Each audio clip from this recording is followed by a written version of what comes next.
नया दौर, नई कहानी। आलेख है केंद्रीय इलेक्ट्रॉनिक एवं सूचना प्रौद्योगिकी, रेलवे तथा सूचना एवं प्रसारण मंत्री अश्विनी वैष्णव जी का।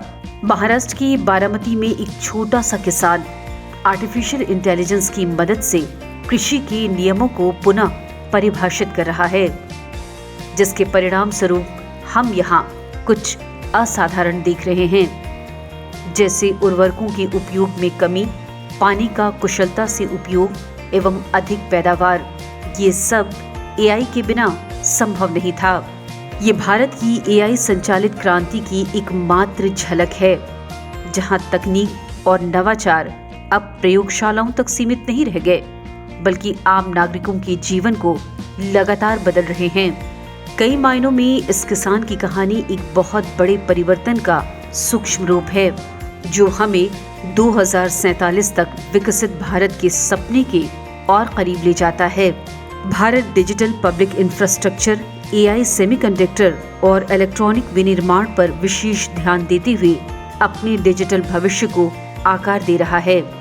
दशकों से भारत सॉफ्टवेयर में वैश्विक नेतृत्व करता रहा है, लेकिन अब हम हार्डवेयर विनिर्माण में भी बड़ी प्रगति कर रहे हैं। 5 सेमीकंडक्टर संयंत्र निर्माणाधीन है, जो वैश्विक इलेक्ट्रॉनिक बाजार में भारत की भूमिका को प्रमुखता से रखेंगे। आज इलेक्ट्रॉनिक उत्पाद हमारे शीर्ष 3 निर्यातों में शुमार है और जल्द ही हम एक प्रमुख मील के पत्थर तक पहुंचेंगे। इस साल भारत की पहली make in India chip launch की जा सकती है। सेमीकंडक्टर और इलेक्ट्रॉनिक इसकी रीढ़ है, जबकि डीपीआई भारत की तकनीकी क्रांति को आगे बढ़ाने वाली प्रेरक शक्ति के रूप में कार्य करता है।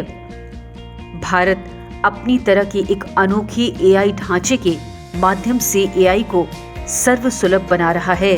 इस संबंध में एक प्रमुख पहल भारत की 18,000 से अधिक ग्राफिक्स प्रोसेसिंग यूनिट वाली साझा कंप्यूटिंग सुविधा है। 100 रुपए प्रति घंटे से कम की रियायत लागत पर उपलब्ध ये पहल सुनिश्चित करेगी कि अत्याधुनिक शोधकर्ताओं, स्टार्टअप्स, शिक्षाविद एवं अन्य हितधारकों के समक्ष कोई असुविधा न हो।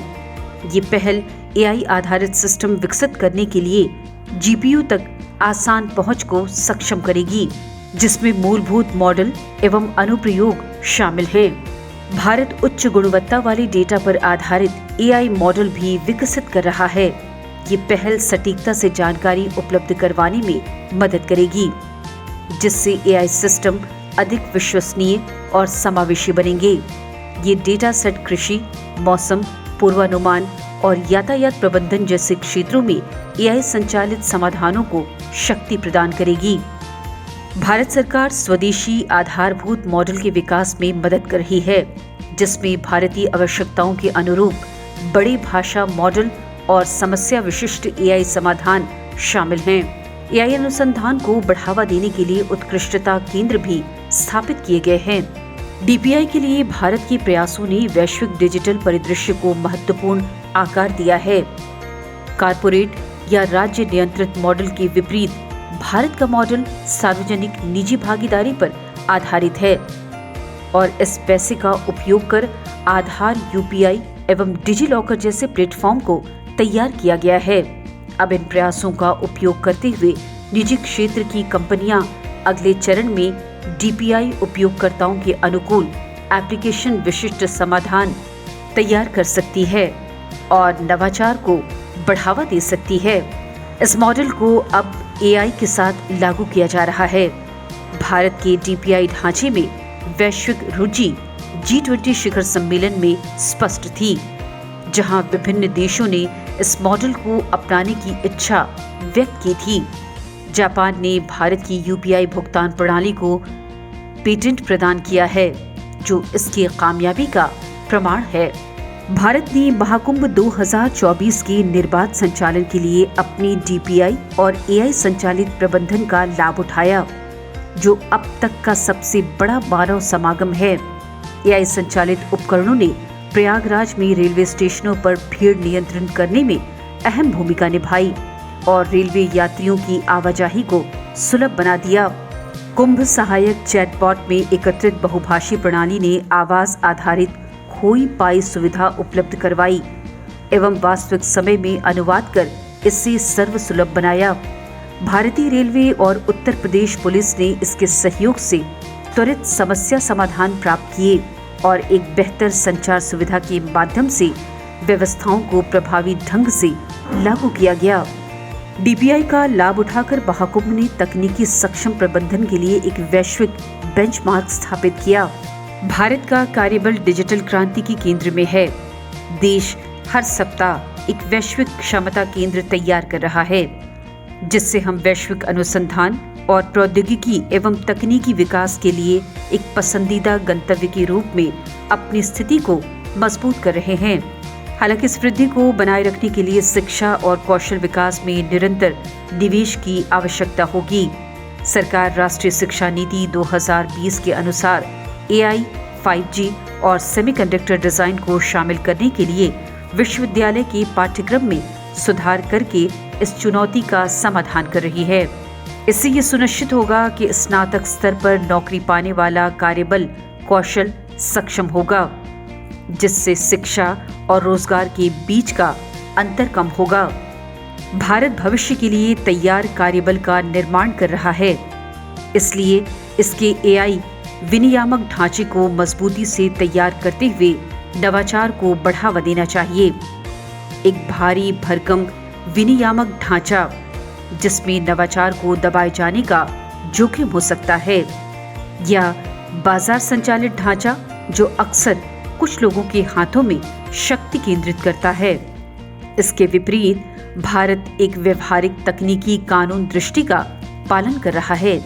AI से जुड़ी जोखिमों से निपटने के लिए सिर्फ कानून पर निर्भर रहने के बजाय सरकार तकनीकी सुरक्षा उपयोगों में निवेश कर रही है। भारत का कार्यबल डिजिटल क्रांति के केंद्र में है। देश हर सप्ताह एक वैश्विक क्षमता केंद्र तैयार कर रहा है, जिससे हम वैश्विक अनुसंधान और प्रौद्योगिकी एवं तकनीकी विकास के लिए एक पसंदीदा गंतव्य के रूप में अपनी स्थिति को मजबूत कर रहे हैं। हालांकि इस वृद्धि को बनाए रखने के लिए शिक्षा और कौशल विकास में निरंतर निवेश की आवश्यकता होगी। सरकार राष्ट्रीय शिक्षा नीति 2020 के अनुसार AI, 5G और सेमीकंडक्टर डिजाइन को शामिल करने के लिए विश्वविद्यालय के पाठ्यक्रम में सुधार करके इस चुनौती का समाधान कर रही है।